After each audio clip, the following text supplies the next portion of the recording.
নমস্কার বন্ধুরা, রোজকার রান্নায় আপনাদের স্বাগত। আপনাদের সাথে আমি পায়েল। আজকে আমি আপনাদের দেখাবো একটি নিরামিষ সোয়াবিনের রেসিপি।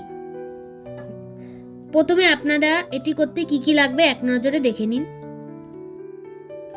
এবার কড়াইতে তেল দিয়ে কেটে রাখা আলু একটু নুন হলুদ দিয়ে হালকা লাল করে ভেজে নিতে হবে।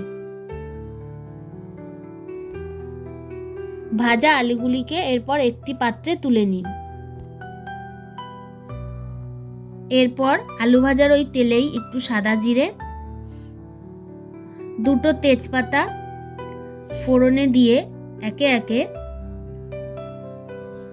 আদা বাটা, জিরে বাটা ও কাঁচা লঙ্কা বাটা, কয়েক টুকরো টমেটো দিয়ে 2 চামচ হলুদ গুঁড়ো দিয়ে একটু নেড়ে নিন।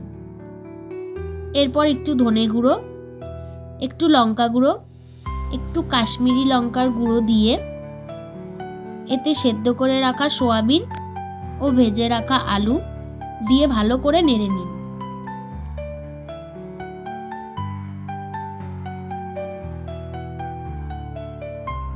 তারপর এতে পরিমাণ মতো জল দিয়ে নেড়ে নিন।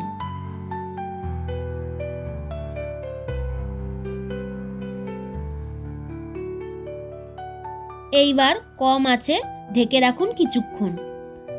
এরপর ঢাকনা সরিয়ে 1 চামচ ঘি ও গরম মশলা দিয়ে অল্প করে নেড়ে নিন।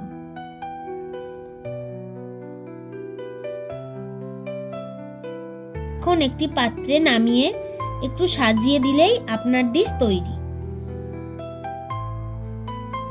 ভিডিওটি পুরো দেখার জন্য ধন্যবাদ।